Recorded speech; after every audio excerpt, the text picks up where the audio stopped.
Yo, what's up, everybody? It's Justin live from B2B Vault, the payment technology podcast, sponsored by Nationwide Payment Systems, hosted by this guy, the Steve Malkovich of payment processing himself, Alan Kopelman. And we'll be providing you educational information about payment processing, fintech, small business, and the technology they use in the world today. And in today's podcast, we'll be talking about if you own a business and how you need to be a salesperson, and if you're shy, can you still be a salesperson?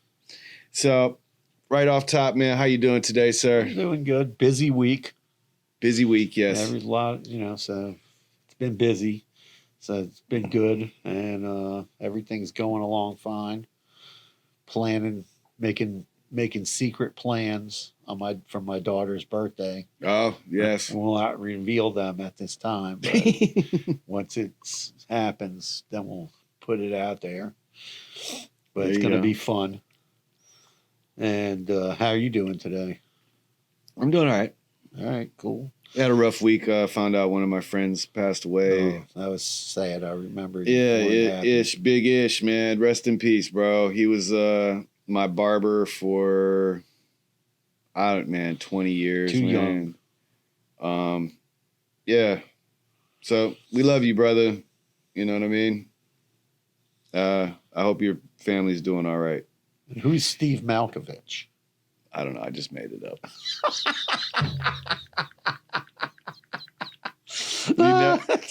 I was waiting for him to say something. I was like, who is that? Yeah, no, I just made him up. So we're gonna.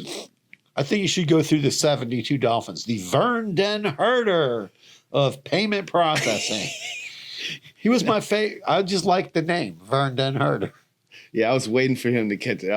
I've never done that before, and I was like, I didn't have anything for today, so let me just throw You could go through the whole defense on the 72 defense. We could do something like that. Yeah, Nick man. Bonacani. Other than that, man, this week has been active. We've been finishing up a lot of stuff. Almost ready to launch a couple projects we've been working on, so that's cool. Yeah. It's very interesting. Every article. Real now, quick. What? My kids finally are all on the school bus. Nice. So, yeah, congratulations. Shout out to Broward County Public Schools. Cheers to you, mate. Yeah, that was a pain in the neck, dude. I mean, this isn't something to talk about on this podcast, but it's a little bit crazy. But all of a sudden, I see all these articles coming out from these companies about SEO. And then they're talking about SEO and changing, and then artificial intelligence optimization for your website, and some other stuff about AI with having to do with websites. It's a little bit crazy. I don't even know if it's. I mean, I could jump in. Yeah, I it's interesting. I mean, there's a lot of people. SEO is dead, and this and that, and web design is dead, and digital marketing is dead, and all this other stuff. Yeah, sure. Show me. And well, let's come back to this conversation in 6 months. Yeah, I'm just saying it's going to be interesting to see, because all of a sudden I get these email. I get hit up on every day on LinkedIn. Yeah, right? I know. I mean, but it's crazy because we've been people who really do SEO, like. You know what I mean? We've been optimizing for artificial intelligence in a sense for quite some time now. Of course, because Google's been using AI for years. Yeah, I mean, what do you think crawls the web? What is predictive text? Yeah, AI. Okay, so when you're typing on your phone, it starts putting in words. Same thing when your email. So you know what I mean? So it's like been out there. Yeah, it's definitely been out there. It's just kind of. I just think it's laughable to me. I just think it's funny because all of a sudden I get these emails and say, "Oh, instead of SEO, you should be doing AO." And I was like, "What?" I'm like, "Okay, artificial optimization instead of SEO." It just sounds like artificial optimization. I guess that's what the A stands for. Doesn't sound AIO. Yeah, AIO or AO. That's what they call it. Artificial intelligence. I think it's more of a sales tactic because now we're going to talk about sales. Sales. Yeah, man. There's a lot into sales. like we said, like if it, real quick, the social media guy was asking, like, if you think if you're a shy person, do you think that you could still run a business and be a good salesperson? And Alan and I both immediately said, you're going to have to break out of that mold real quick. And I had to do that, like if you're a business owner, you're going to have to do it. When I had my first chef job where I was the chef of an entire hotel, all of a sudden one day they call me, they're like, "Oh, chef, you got to come in the catering office." And I go into the catering office, my nice clean chef uniform. Mm-hmm. Girls told me, change your jacket. Right. The woman in the office. So I come down there and there's people, people in there. They're looking to book an event at the hotel. And, all of a sudden, like, I didn't know what, obviously she helped me a lot because she asked me questions. Oh, what could you do for this or for that? What kind of ideas did I have? And then my boss was in there. And afterwards he told me, he goes, you're the chef. You got to be a sales guy too. I was like, I didn't even know that was part of the job. And what helped me was they paid, but they sent me to Dale Carnegie. Mm-hmm. And I went to Dale Carnegie, and that kind of one thing you can always remember. This is the one thing I learned at Dale Carnegie that I take with me every single day. So I'm going to tell you what it is. And it's work for anybody. One of the things that they taught me is that I was the chef and I am the expert in that department, right? I'm the chef and I'm the expert chef. Right. So when I talk to people, that you have to use that in your authority. So in this business, I'm the credit card processing guy and I'm the expert on credit card processing. And Justin is the expert on web stuff, everything to do with the web and digital marketing. There you go. And you have to, whenever business you're going to go into, if you're starting a business, right, you have to remember that you're the authority. Not you run the business, not the employees running the business. And you have to use that, your knowledge of what you're going to go business. If you're going to sell cars, hopefully you're a car expert. You love cars, right? Mm-hmm. So you have to put that in your mindset that you are the expert. Yes. Agreed. Yeah. And that can help you get over your shyness, I think. Yeah, I mean, you have to know what you're selling, right? Like, you should be knowledgeable. You like you said, you're the expert of whether it's a product or a service. So you got to be able to sell yourself to why I should be using your service. Right. And one of the definitely important. Yeah, one of the other things I learned when I was learning about sales, when I first started selling credit card processing, I would go out to businesses, walk in, talk to them, and I didn't know anything about sales. And then I started to learn, one of the things I learned from was my stepdad. He sold insurance, right? Jerry. He told me, he goes, when people buy, he goes, you have two types of buyers. First of all, everybody wants to buy because they need, hopefully they need your service. So they're a buyer. And there's two buyer personas, right? Visual and audible. So some people you're going to need to talk to, and some people you're going to need to give them a visual. Right. And, so you have to be prepared for that when you're doing sales, is that, visually, that you have to be able to audit, just explaining something, talking sometimes doesn't always work. So you got to figure out like how you can do things. Like now I remember before the pandemic, I would pull teeth with people to jump on a Zoom. Oh. And I'd say, I'm going to share my screen and show you this software. They'd be like, what? You can do that? I'm like, yeah, I'm going to email you this link and click on it. And then I would run them through a demo.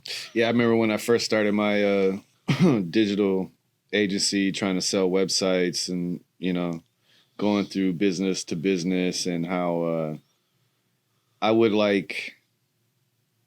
basically almost change my whole persona, right? Like I would, go into this meeting and like, hey, how's it going? My name's Justin, and nice to meet you. I look forward to being your digital marketing guy. Blah blah blah, right? Like, and then not realizing like I'm not being my true self, and that these companies that they found me, right? So they had already vested some time, and they know who I was. Right. So like me being self-conscious of like, my personality or my tattoos, the way I wear my hat, just my general look, right? Right. I always felt like it was a disadvantage. So I was going there almost like with a chip on my shoulder to show them that, this guy who looks like this, who, a little rough around the edges, unpolished, but he's still an expert at what he does. Right. And so then I would go into that, that meeting, and I would fail because I wasn't being myself, right? Like I wasn't being Justin. I wasn't being Jay. I was going in there like pretending to be something that I'm not, and forgetting that one, I am the expert, and two, they have already found me. They know what I look like. Right. They know who I am. Most people, they're gonna do their research. Google you. They're gonna LinkedIn you. They're gonna Facebook. They're gonna look up. So my point is like once I figured that out and was really able to become my full self, maximum potential, or whatever it is, right? Yeah. My confidence to sell my expertise was through the roof. Like when I came here and interviewed with you, right, I was extremely confident that I could get the project done because I knew everything that you had already had the foundation set. And so it was nothing for me to come in and clean it up because I have been working on WordPress websites and Divi websites for over a decade now. So it was, my self-confidence at that point, it's easy to sell myself at this point. Right. So I'm saying that to all the people who are starting, practice on your family and your friends, right? It's going to be awkward. They'll probably laugh at you, but you got to come into your own, come into your own self so that you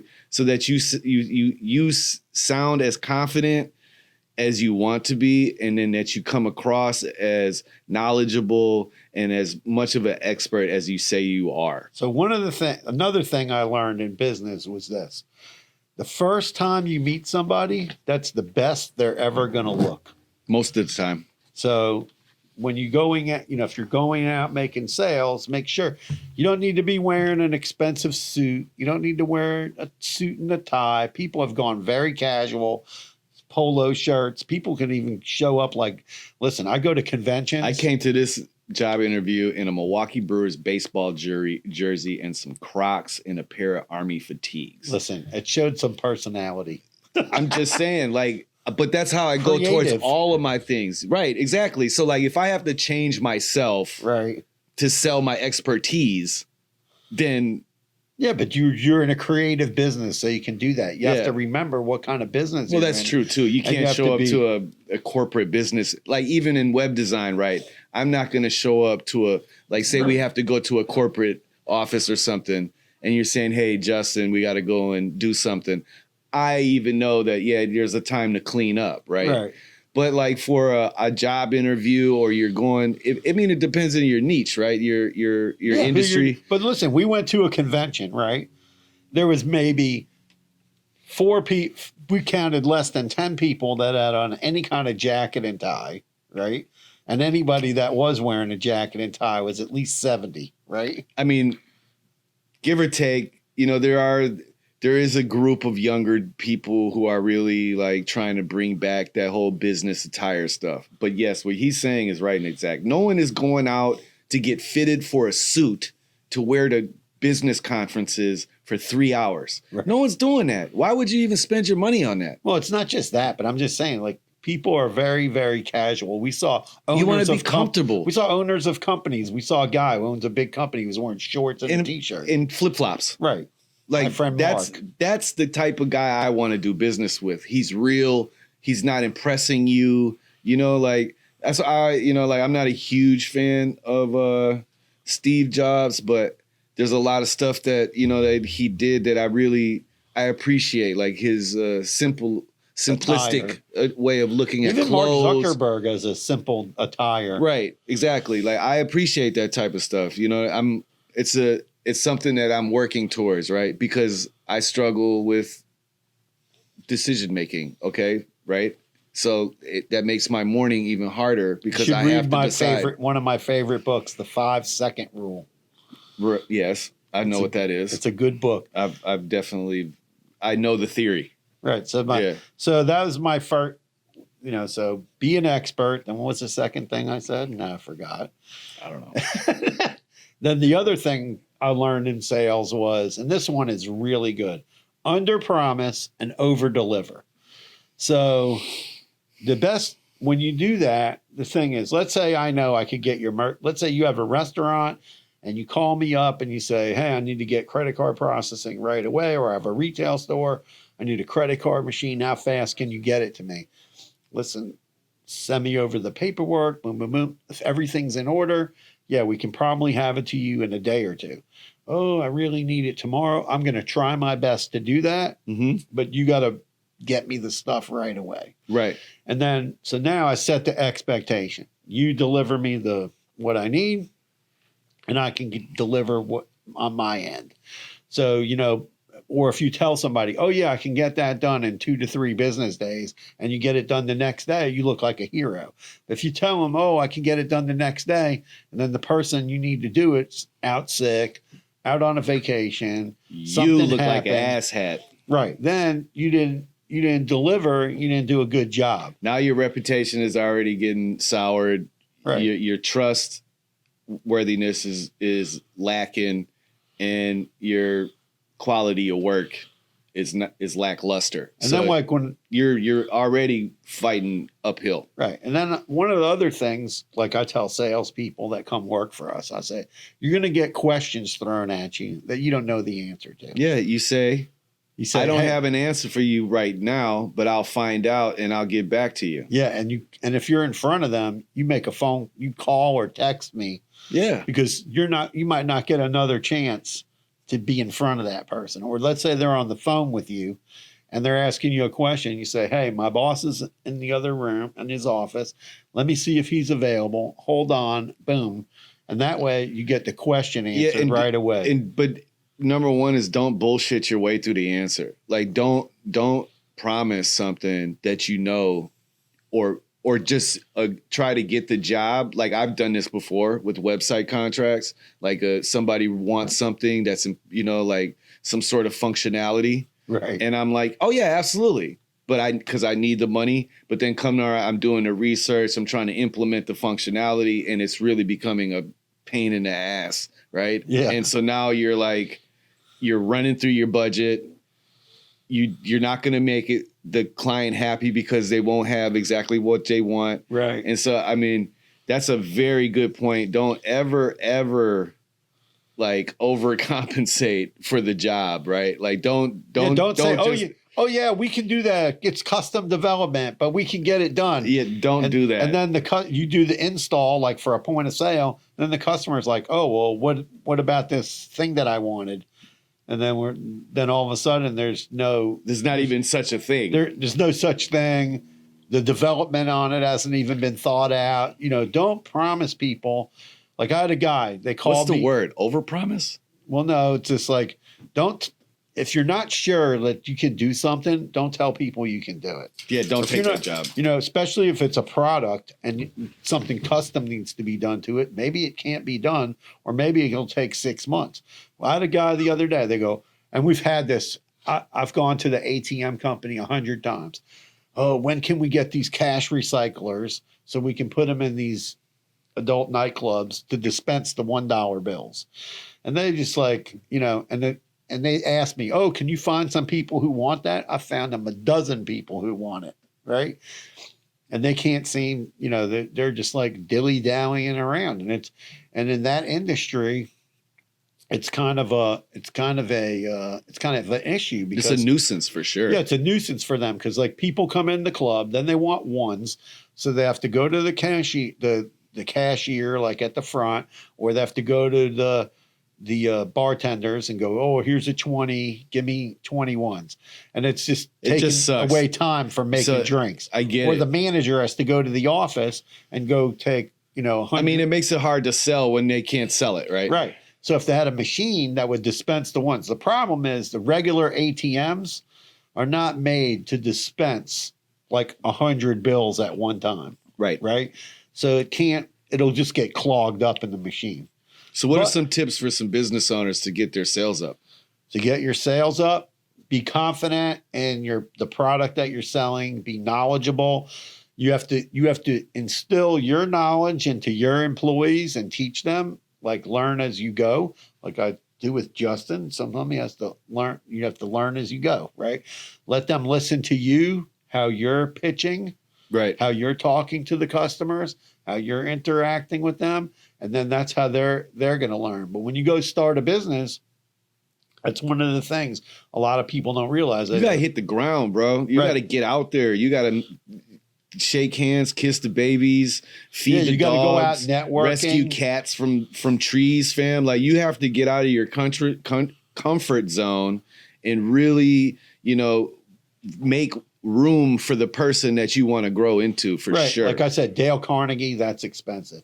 You could join a BNI group. One of the things they do at BNI is when they start the meeting, they go around the table or the room, and everybody has to give a 1-minute commercial. Even on Alignable, there's people that say, "Hey, practice your elevator pitch," and they do Right. a But like, I mean, a Zoom when meeting. it comes to sales, right, and you own your own business, like, and you're selling like what, I don't care what it like for, if it's a new towel, right? Right. You're selling towels. Like you have to be knowledgeable and confident to be like, all right, this has a 20,000 thread count. It's Egyptian cotton that is So soft. sustainably sourced. It's in a green facility. You know, like you gotta be the person. I want you to know every single last detail Right. that you can, But right? you only- And then that way you don't even have to worry about your sales pitch because they're gonna trust, like, yo, this guy knows everything about the materials, the textiles, the fabrics, the way that it's being shipped, you know, the types of whatever. Like, I would do business with you. So like when I book calls for people to talk to me, Right. I'd schedule them for 15 minutes. But I know that if in the first 2 or 3 minutes, if I don't catch their attention, right, the call might not last 15 minutes. Sometimes a 15-minute call lasts an hour, Yes. right? Because they're interested in what in what I can do for them. Right. So the thing is that you have to have an elevator pitch. You have to have a 1-minute pitch. What do you do? We help businesses process credit cards, whatever you do, in person, online, invoicing, B2B. This is what we do. We work with a multitude of banks so we can get just about any type of account approved. And now I told everybody what I do in less than a minute. You have to have that for your business. You have to have that 30-second to 1-minute commercial, you know? Agreed. What do you do and what are you selling? Like, oh, I repair Hondas. We have a special computer, and that computer, when we hook it up to your car, we know exactly what's wrong with it. And we have all the access to the Honda official parts and blah, blah, blah, blah, blah, or whatever it is. Oh, I Right. sell trees, and we have special bonsai trees. You know, I know you like bonsai tree, right? I can't wait to buy a bonsai tree, bro. You know, we have special bonsai trees, and it comes from here, and da da da da da da, right? So you have to know everything about your product, whatever that product is. Oh, maybe you're selling ad specialties, you're selling T-shirts, you know, whatever it is, and then you have to give the person a reasonable expectation of when are they getting it.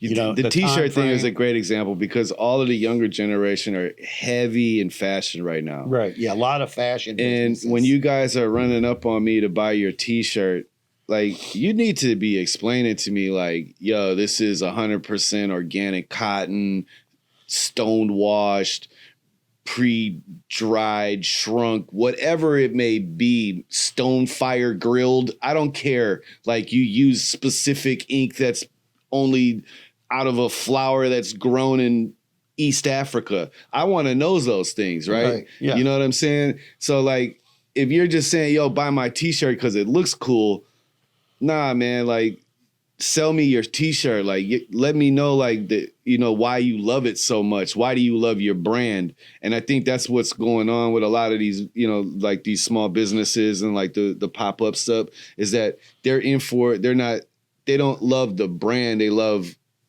fashion, but they're not in love with what they're selling. Right. You know what I mean? And well, whatever it is, you got to love it. I think that you really do. You need to be in love. You need to trust yourself. And if you really love what your expertise is, it's going to be no problem for you to sell it because you're going to be great at whatever it is you do. Yeah, you got to. Yeah, you want to show people, oh, I'm knowledgeable. I love what I do. I love what I'm selling. I don't suck. Yeah, I don't suck. Yeah, because some people buy on price too, so you got to know like how to price things. And that might not be your clientele. Right. They're not every person that you're selling to is your customer fit. Right. So like, be aware of that too. Like all money isn't good money. I said that this morning, but never turn down $1. Know where the money's coming from. It's funny, like my son works at a store, PacSun, right? And they have that one brand, Essentials. Mm-hmm. So when they put it out, they get a drop. And literally, he has like a list of people in his phone. He just texts them all. Right. Right. And he goes, they only it's get gone in an hour. They only have a certain amount of T-shirts, shorts, pants, hoodies. The hoodies go really fast. So, once you have that thing that people want, right, then it's, you can do that. It sells itself. Yeah, it sells itself, but you got to build it up to where that's what you have, what people want. Oh, they like that style. They like the feeling of the material. That's why people buy that stuff. I got what you need, cuz. Anyway, it's a good podcast, man. Yeah. So. Hey, don't be shy, dude. Learn about what you got going on and be outside, be confident, Develop your 1-minute pitch. Practice on your family and your friends, or even if it's, somebody that you really don't know, it helped me a lot. Yeah. Under promise, over deliver. Don't leave people with questions. Don't tell them you're going to come back. Get the questions answered right away. My favorite quote is by my best friend in the world, Mike Tyson. Thank you, Mike. Everyone has a plan until they get punched in the mouth.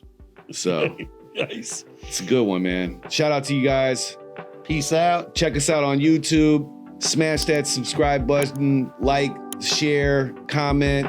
Tell your friends and family that these guys they know what they're talking about. So peace out. Carpe diem.